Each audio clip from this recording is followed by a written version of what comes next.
Hello everyone, welcome back to Shah knowledge bank. स्वागत है आपका एक बार फिर से learn polity through MCQ series में। पहले 3 पार्ट्स हम लोगों ने ऑलरेडी अपलोड कर दिए हैं। आज ये हम लोग 4th पार्ट डिस्कस करने जा रहे हैं, मोस्ट इंपॉर्टेंट एमसीक्यूज़। ठीक है, 15 मोस्ट इंपॉर्टेंट एमसीक्यूज़। इसमें आज जो हम मोस्ट ऑफ द क्वेश्चंस में टॉपिक डिस्कस करेंगे दैट इज़ डीपीएसपी। ठीक है, directive principle of state policies. ठीक है, जो पार्ट 4 में है उसको मैं आपको डिटेल में भी समझाऊंगा। ठीक है, तो बिना टाइम वेस्ट किए चलिए शुरू करते हैं। तो हमारी क्लासेस का शेड्यूल ये रहा, ये आपको पता ही है। 5 बजे हिस्ट्री थ्रू एमसीक्यूज और 7 बजे पॉलिटी थ्रू एमसीक्यू एंड रात को 9 बजे इकोनॉमिक्स थ्रू एमसीक्यूज। जो आज का इकोनॉमिक का सेशन है वो काफ़ी इंटरेस्टिंग होने वाला है। ठीक है, इसमें मैंने आपका सेंसस भी डाला हुआ है। ठीक है, तो बहुत ज़्यादा इंटरेस्टिंग होने वाला है। इसमें कुछ मैंने कॉन्सेप्ट्स डाले हुए हैं एक्स्ट्रा, जो आप लोगों को पता चलेंगे तो आप काफ़ी अच्छा लगेगा, इंटरेस्टिंग, मतलब पढ़ने में आपको काफ़ी हेल्पफुल रहेगा। मैं बोर नहीं होंगे इस लेक्चर में। ठीक है, तो ये रात को 9 बजे याद से अटेंड कर लेना ये लेक्चर भी। और हर एक लेक्चर की पीडीएफ के लिए आप हमारे टेलीग्राम चैनल को ज्वाइन कर सकते हैं। ठीक है, चैनल टेलीग्राम पे आप हमारे साथ जुड़ सकते हैं। हर एक टॉपिक की या फिर इंपॉर्टेंट टॉपिक्स हैं उसके भी हम पीडीएफ डाल देते हैं उसमें, जो हम लोगों ने यहाँ डिस्कस ना भी किया हो, हमें लगता है कि भाई जो आपको पढ़ना ज़रूरी है वो भी हम उसमें डाल देते हैं। For current affairs and short tricks आप इंस्टाग्राम पे हमारा हैंडल जो है बीइंग ये शाह नॉलेज बैंक। ठीक है, डिस्क्रिप्शन बॉक्स में इसका भी लिंक दिया हुआ हमने, तो वहाँ भी आप जाके नॉलेज गेन कर सकते हैं। ठीक है, तो स्टार्ट करते हैं। The purpose of directive principle of state policies is to lay down positive instruction which would guide state policy at all levels.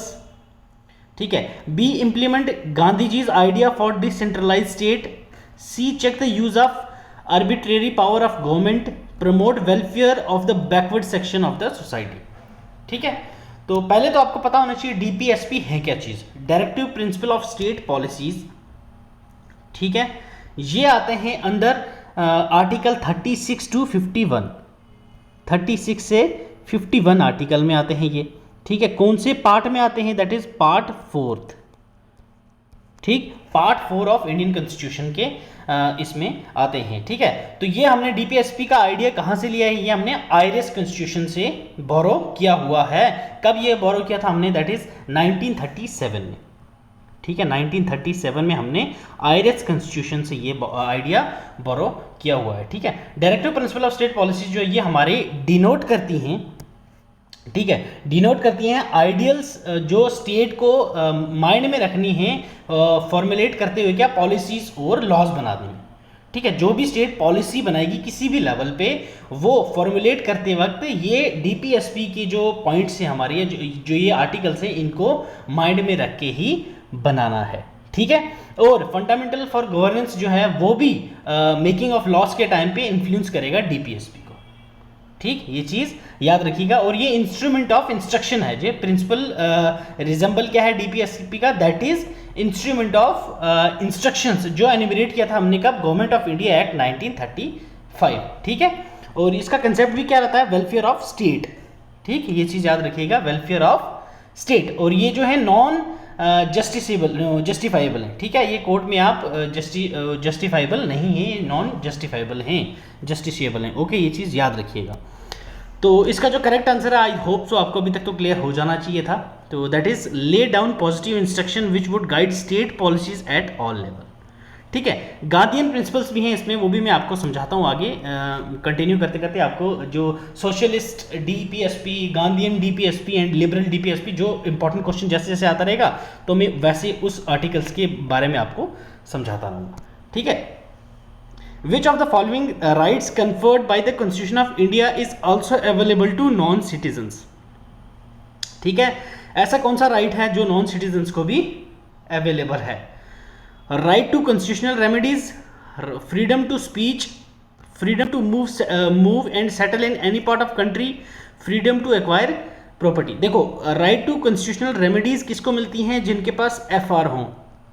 तो जो नॉन सिटीजन हैं उनको तो हम लोग फुल फंडामेंटल राइट्स देते ही नहीं हैं, तो पहले ही गलत हो गया।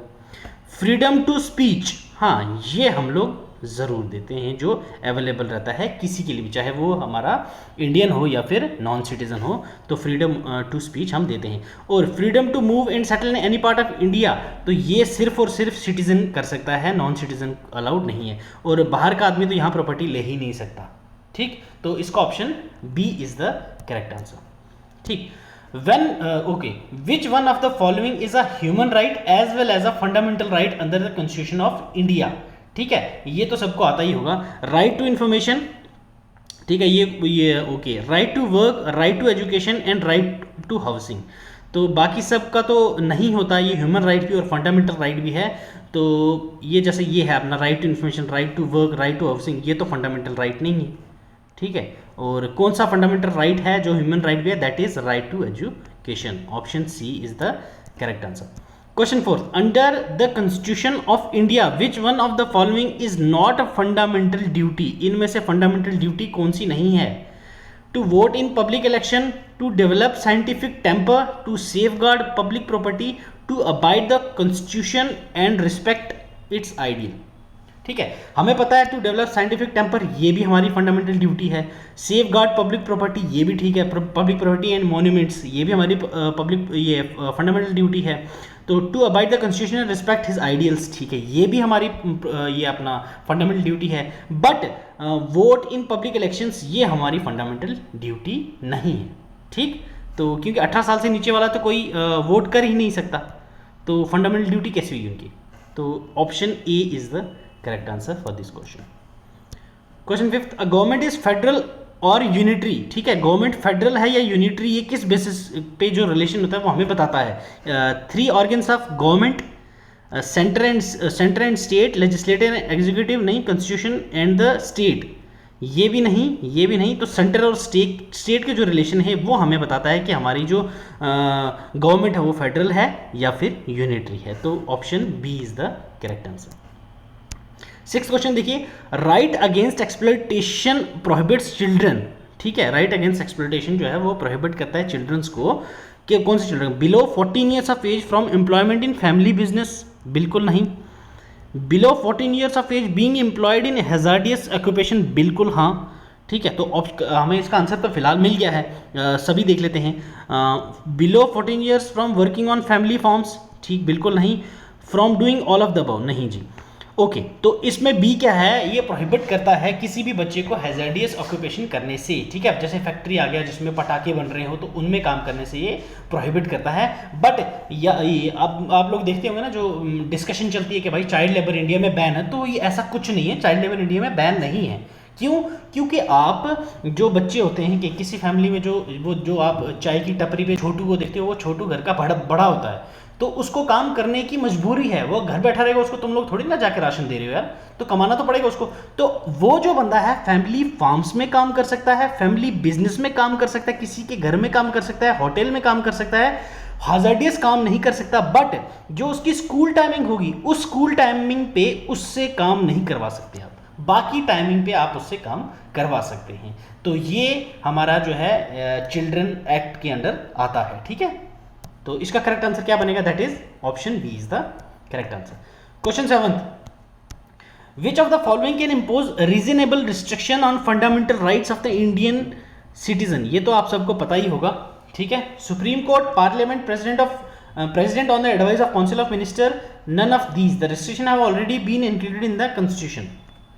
तो ये कौन है? That is parliament. तो पार्लियामेंट जो है वो इम्पोज करता है रिस्ट्रिक्शन एफआर पर। ओके, नेक्स्ट देखिए question 8, the fundamental right, okay, the fundamental right to dash has been deleted by dash amendment. इनमें से कौन था जो हमने डैश ये मतलब किस अमेंडमेंट से डिलीट किया है? फॉर्म एसोसिएशन जो, ठीक है, the fundamental right to form association, ये डिलीट किया था हमने 44th अमेंडमेंट से। ठीक है, फंडामेंटल राइट टू प्रॉपर्टी, ठीक है, has been deleted by 44th amendment. Against exploitation, ये तो डिलीट हुआ ही नहीं अभी तक। प्राइवेट प्रॉपर्टी, ठीक है, ये तो था ही नहीं कुछ हमारे पास, तो ये 42nd से जो होगा ऐसा कुछ भी नहीं था। ठीक है, 42nd अमेंडमेंट मैंने अच्छे से तुम्हें डिटेल में समझा रखी है कि क्या है 42nd अमेंडमेंट एक्ट। आप लोगों ने नहीं देखी है तो उसका भी लिंक मैं डिस्क्रिप्शन बॉक्स में दे दूंगा, आप लोग उसको भी देख सकते हैं। ठीक है, तो आप मुझे बताइए, आपके पास तो सिंपल से ये दो तो कट गए। ठीक है, अब बचा 50-50। फॉर्म एसोसिएशन ये है हमारे पास, अभी भी कटा नहीं है, तो आप सिंपल सिंपली बी ऑप्शन पे टिक मार सकते हैं अगर आपको नॉलेज नहीं। पहली चीज़ तो आपको नॉलेज होनी चाहिए। जो फंडामेंटल राइट में आर्टिकल 31 था हमारा, उसमें पहले आता था राइट टू प्रॉपर्टी, ठीक है। उसको हमने 44th अमेंडमेंट से, 44th अमेंडमेंट, ठीक है, 44th अमेंडमेंट हमारी कब हुई थी? 1978, ठीक। 44th अमेंडमेंट 1978 में जो हुआ था, उसने ओमिट किया था आर्टिकल 19(1) का क्लॉज एफ, ठीक है, right to acquire, held, hold and dispose of property, ठीक है। उसको हमने प्रोविजन जो था 31 में डाल के उसको आर्टिकल 300A में शिफ्ट कर दिया अब उसको, ठीक है। F8 से निकाल के हमने आर्टिकल 300A में निकाल के डाल दिया किसको? राइट टू प्रॉपर्टी को, जो कब डिलीट किया गया था? अंडर 44th अमेंडमेंट एक्ट, जो कब हुआ था? 1978 में। Option B is the correct answer, ठीक है। 8th सवाल का option B. Question 9th, which article of the constitution of India says no child below the age of 14 years shall be employed to work in any factory और mine और engaged in any other hazardous employment? कौन सा article बोलता है ऐसा? Article 24, article 25, article 330, article 368, ये दो तो पहले ही काट दिए, ठीक है ना। तो ये है आर्टिकल, ये हमारे फंडामेंटल राइट्स में दिया हुआ है, तो आप यहीं पे यहाँ सिंपली गेस कर सकते हैं। फंडामेंटल राइट्स तो 35 तक हैं, तो ये भी हट गया ऑटोमेटिकली। तो आपके पास बचा क्या? आर्टिकल 24, तो option A is the correct answer, ठीक है। आप इसको भी ऑड वन आउट भी करके भी इसको निकाल सकते हैं, ऐसे भी क्वेश्चन हो जाता है, ठीक है। क्वेश्चन 10 देखिए, which part of the constitution deals with directive principle of state policy, ठीक है। पार्ट 3, ठीक है, पार्ट 4, ठीक है। ऑप्शन मैंने स्टार्टिंग में बता दिया था, जो डीपीएसपी है ये किसमें? पार्ट 4 में है, डील करता है, पार्ट 4 में डील करता है under article 36 to 51, okay. Question 11 देखिए, which of the following is not a directive principle of state policy? 11th question देखिए, to raise the level of nutrition, to develop the scientific temper, ये term आपको कुछ देखी लग रही है, हमने अभी तो डिस्कस किया था ये, चलिए ठीक है। To promote the economic interest of weaker section, to separate judiciary from executive, तो बताइए इसमें से मेरे को।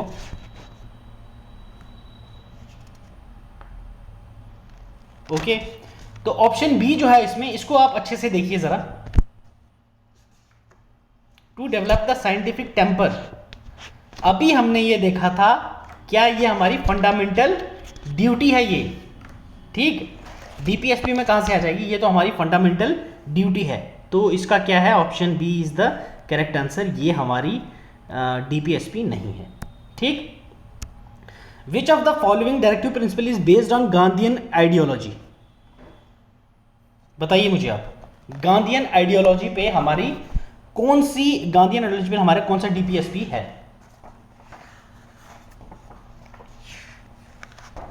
Equal pay for equal work for both and women and man, uniform civil code for all citizens, separate of judiciary from executive, promotion of cottage industry, बताइए। बहुत easy है, गांधी जी का नाम आपको जहां पे भी दिखे, ठीक है, गांधी जी का नाम आपको कहीं पे भी दिखे तो उसमें आपने कुछ नहीं करना है, सिंपली एक तरीका करना है, विलेज, पंचायत या फिर cotton industries, corporate societies, SC ST की प्रमोशन हो, ठीक है ना। और जैसे लिकर आ गया, इंटॉक्सिकेंट ड्रग्स वगैरह आ गया, उनको बैन करना हो, तो उन सब में जो भी टर्म तुम्हें दिखे तो वो मतलब गांधी जी की आइडियोलॉजी थी, ठीक है। अब जो गांधीयन प्रिंसिपल्स थे इसमें डीपीएसपी में, वो कौन कौन सा आर्टिकल है आपको मैं बता देता हूँ। आर्टिकल 40, ठीक है, 40 आर्टिकल क्या कहता है? विलेज पंचायत्स, ये भी गांधीयन डीपीएसपी में आ जाता है। देन आर्टिकल 43, ये क्या कहता है? कॉटेज इंडस्ट्रीज बनाने का, ठीक। देन आर्टिकल 43B, ये क्या कहता है हमारे पास? कोऑपरेटिव सोसाइटीज बनाने का। ये हमने अमेंडमेंट कब की थी? 97th अमेंडमेंट 2011 में हुई थी, ये याद रखिएगा, 43B। देन हमारे पास आता है 46 क्या बोलता है? SC एंड ST की प्रमोशन। देन हमारे पास आता है 47 जो प्रोहिबिट करता है क्या? लिक्वर एंड इंटॉक्सिकेंट ड्रग्स का, ठीक है। देन हमारे पास आता है 48 जो प्रोहिबिट करता है slaughter of cow and draught cattles, ठीक है, तो ये थे हमारे पास क्या, गांधीयन प्रिंसिपल। ये आर्टिकल्स आपको याद होने चाहिए, तो इसमें आपको सिंपली याद ऑप्शन डी दिख रहा होगा, बाकी सब तो यहाँ पे इनमें कुछ था नहीं जो गांधी जी के इसमें प्रिंसिपल्स में था, तो ये that is option D is the correct answer, promotion of cottage industries. Promotion of cottage industry कौन से आर्टिकल में आता है, दैट इज आर्टिकल 43, याद रखिएगा 43 में आता है promotion of cottage industries, 43B में आता है कोऑपरेटिव सोसाइटीज। ओके, ये क्वेश्चन क्लियर। नेक्स्ट देखिए, which of the following cannot be termed Gandhian among the directive policies। मैंने अभी बताया था आपको, ये क्वेश्चन आपको आना चाहिए। Prevention of cow slaughter, promotion of cottage industries, establishment of village panchayat, या D uniform civil code of the country. ठीक है, इसका जवाब मैं आपको नहीं दूंगा, इसका जवाब आप मुझे नीचे कमेंट सेक्शन में बताइए। ठीक है, question 14th, the 12th schedule of Indian constitution क्या है ये, contains provision relating to election of panchayats, contains subjects over which municipalities may have control, contains recommendation related to establishment of state finance commission, 12th schedule was added by 73rd amendment act. बताइए क्या ये D option सही है? बिल्कुल नहीं।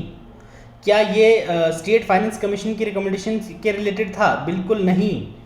क्या ये municipalities के कंट्रोल को बताता है? बिल्कुल हाँ। ठीक है, 11th शेड्यूल हमारा पंचायत का है, 12th शेड्यूल हमारा म्युनिसिपैलिटीज का है, ये चीज याद रखिएगा। Okay, 15th, with what subject do the article 5 to 8 of the constitution of India deal. ठीक है, ये कल मैंने लेक्चर में आपको अच्छे से समझाया था, कौन से पार्ट में आता है, कौन से आर्टिकल्स में आते हैं, ये आपको मैंने कल अच्छे से डिटेल में समझाई थी। A option, details of Indian union and it's territory, ये आता है आर्टिकल 1 से आर्टिकल 4 में। ठीक है, सिटीजनशिप, बिल्कुल सिटीजनशिप 5 से 11, ठीक है 5 से 11 में आती है सिटीजनशिप।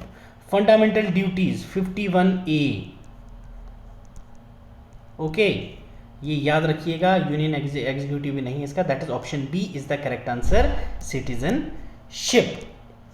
ठीक है, होप सो आपको ये लेक्चर भी फ्रूटफुल रहा हो आपके लिए। ठीक है, इस लेक्चर की PDF भी आप हमारे टेलीग्राम चैनल से डाउनलोड कर सकते हैं और रिवीजन पर्पस के लिए आप उसको रख सकते हैं।